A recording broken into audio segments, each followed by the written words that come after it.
Hello Quadland family, Jim here, and of course the star of the show, Lucy.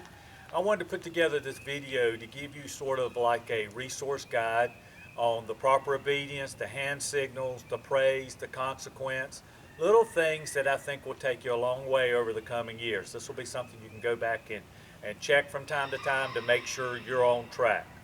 The very first thing with obedience with Lucy, and you know we detail everything around our dog and their personality and temperament, is that we want to take her for a walk. We need to have her let's go, and we need to have her let's go by our side or behind us. I know she doesn't like that. I know she likes to be in front. But because of her temperament and personality, it's essential that we try to, at least in the beginning, keep her by our side. Why? Because when she's in front, two things happen. One, she's leading the walk, she's the leader. Two, more importantly, when she gets out in front and we're behind, she's exposed to the world. The distractions, the things that come up that may startle her or get her attention, she's handling those all by herself. When we're here, we're handling them together. She sees us as the leader and we've got her back, so to speak, okay? That's why it's so important. That's why obedience is so important. Because as we establish that we're the leader, she understands that we're in control of all situations with her and around us. So let's go. I try to keep her by our side or right behind us. Notice my tone of my voice when I'm working right now, how I'm trying to encourage her. I'm going to praise her, which is going to be primarily good words and good touch. I've got treats here. We'll talk about that a little bit. I talk about it a lot more in depth in the manual that I prepared for you. All right, Lucy, let's go. Atta girl. So we're walking. She's walking with us. No different than what we've been practicing here the last few days, okay? She pays attention to what I'm doing. She needs to go where I go. Good girl, sweetheart. Now, just say we wanted to give her a reward for that. She's not working for the reward. She's working because we're telling her to. But we like what's going on. We can stop. Atta girl, good, let's go.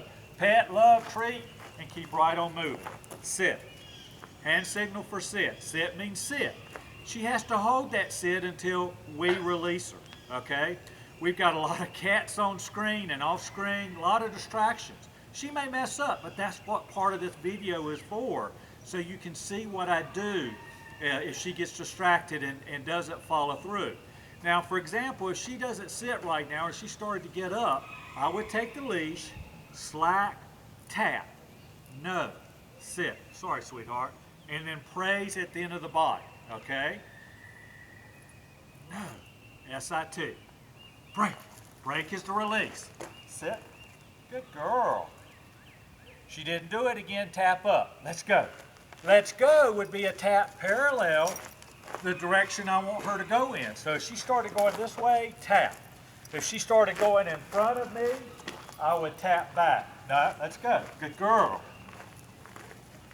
Sit. Good. Now the DOWN from the side, down. Good girl. She was looking at the cat. Guess what? If she didn't down then, I would have tapped the leash towards the ground. No. Down. Remember what we talked about taps. We're not pulling, because when we pull, we do the work for her. When we tap, we're making her respond to what we're asking her to do.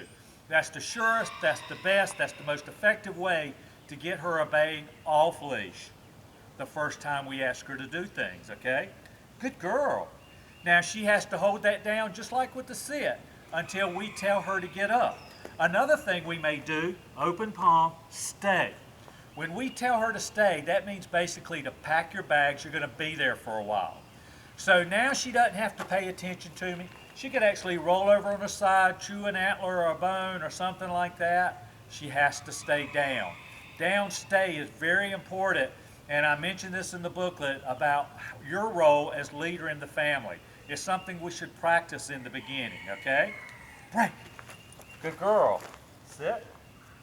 Now sit, you're not going to see me do the STAY or stay with it, because quite honestly, I don't like to put a dog in a long extended sit, because I think it's sort of rough on their hips. So I'll put her in a sit and let her hold it for a minute or two at the most, and then I'll release her. Break. If I was walking in the neighborhood and saw someone, as long as she's loose on the leash with me, I don't care if she stands up, sits down, does whatever. But if she starts to pull, I'm going to tap her back to where I'm at. Tap, not pull. Let's go. Sit. So you saw the DOWN from the side, okay? Break. Let's go. Sit. Down. You see her moving to the down? This is the same as the side, except she can see this from in front easier. You notice I didn't bend over to tell her to down because I don't want my body to be tipping what's happening. I'm trying to tell her that down means down without me stooping over or being right by her or anything. Break. And again, she has to hold it. That's a good girl. Good girl. Atta girl.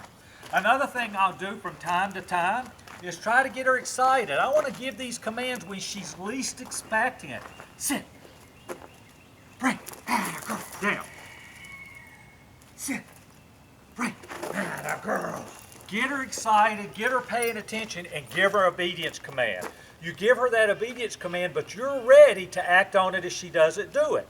When we're getting her excited and making her obey like just then, we are teaching her at a moment's notice we may have to call a shot. Give her a command and she has to do it. We praise her, we love her, we want to have fun with this. It's not about being hard on her at all. Break. Let's go.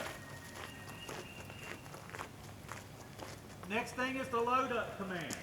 The load up or hup command is quite honestly to help her jump on a bed if you want that, but primarily to load up in cars or what have you. Normally when I go to load up in a car, I don't just allow her to go and jump up. I think there need to be boundaries there. Sit. Good girl. Let her hold it. Hup. And I point to the bed. What a good girl. That's a good girl. Yes, ma'am. Good girl. So she's loaded up in the car.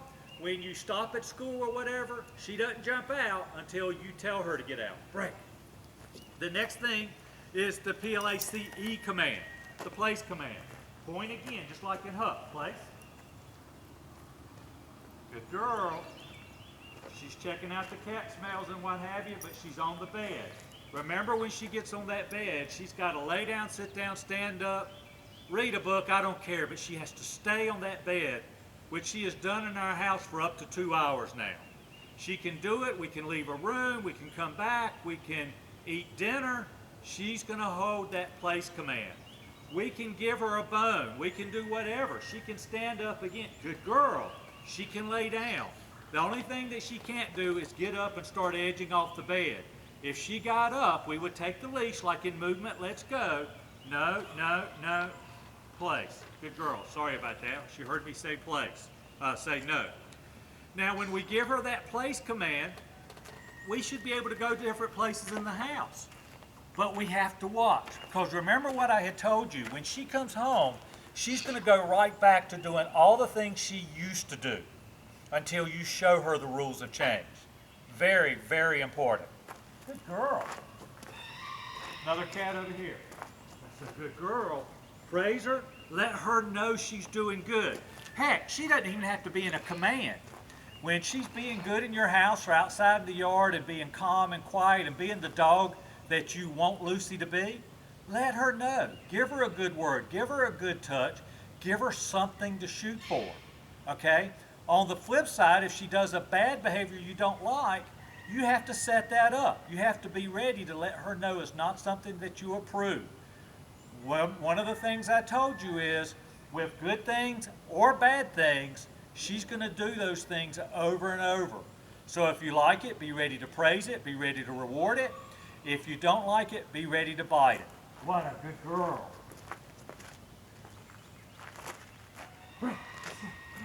Atta girl. Good girl. That's a good girl. Last thing, and we haven't really even worked this, but I'm going to show you when we get together, is the heel command. So right now we've done sit. Good girl. Almost not fast enough for me. Break. D-O-W-N from in front, D-O-W-N from the side, S-T-A-Y, place, and hup. Now we're going to do the heel command. Sit. The heel command is really nothing more than a glorified let's go. And what do I mean by that? Our object on the heel command is to keep her in an imaginary box beside us. And when we're walking in that heel, our goal is to keep her right here. When we stop, she should sit automatically. Open, the hand signal is like this, heel. Good girl. She lags behind, come on baby, now heel. We stop, she sits. Good girl. We can step off and she holds it. Heel. Good girl. That's a good girl, sweetheart. Good. Great.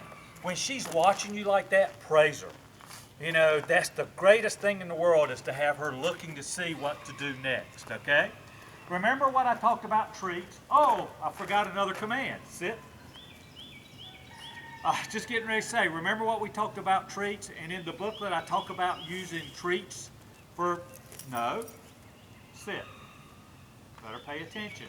So, she was in a sit, cat flew through this way, she popped up, you saw me, no, no, sit. Last thing is the recall command, is the come command. Our hand signal is like this, she should come right up and sit in front of us. She's not paying attention right now. Now, if she wasn't paying attention and she was off leash, we would not give the come command until we got her attention. Because if she was over looking at a cat, we were the other side of the yard, and we yelled at her to come and she didn't come, she just learned that command didn't mean a whole lot, that she could ignore it. So what I would do when she's not paying attention off leash, I would go, Lucy, hey, hey, right here. She starts to come, come. And then I would give her a treat and reward her, okay? Break. So do you understand what I did there?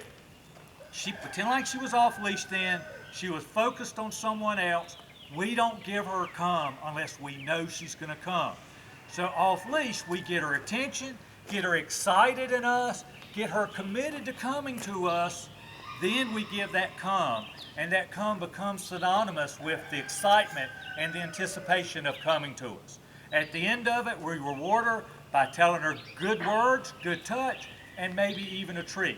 In fact, I'll use a treat an awful lot on the come command, out in the yard and off leash in the beginning. When I say awful lot, I'm talking about 100, 200, 300, 500 times. You can't do that enough, okay? On the back end of that come command, off leash, you never hook her up and take her in and put her up and you leave to go somewhere.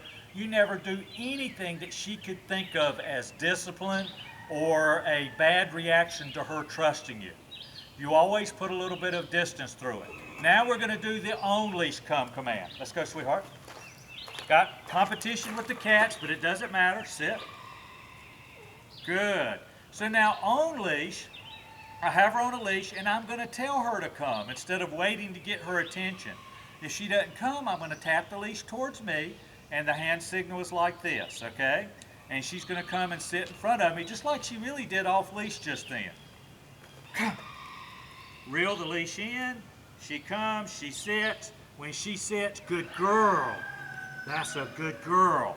And now just like with the other sit, she's in sit until I release her. She's looking at things here, but that doesn't stop us from working. Let's go. Okay? I don't wait. I don't try to get her attention to go to the next command. I give it. And if she doesn't do it, let's go. I bite, just like that. All right? Let's go. Come on. Sit. Good girl. Down. Break. Place. Atta girl. Good girl. Now I'm going to watch her. That's basically it in a nutshell. You know, if you have any questions, you need to pick up the phone and give me a call, okay? 336-945-3232. I appreciate everything. Be a leader. Be her leader. She's counting on you. You're going to be a great family together as long as you provide the boundaries and structure she needs. As far as meeting other people and meeting other things, we discussed that in the booklet in one-on-one, and we can further discuss that anytime you need to. If you ever want a follow-up session, all you have to do is pick up the phone and call me. There's no charge for that. If you come out here, we'll work with you, Rachel or I, and go over everything you need to. If we need to go to Muddy Creek, we'll do that. We're here for you. We want everything to be what you intended for when you got Lucy. She's a great puppy. She's just like us humans. We all have things that we have to deal with and overcome, but it can be done with your help. Thank you so much, Quadland family. Jim Hodges here and Rachel saying thank you again. Bye-bye.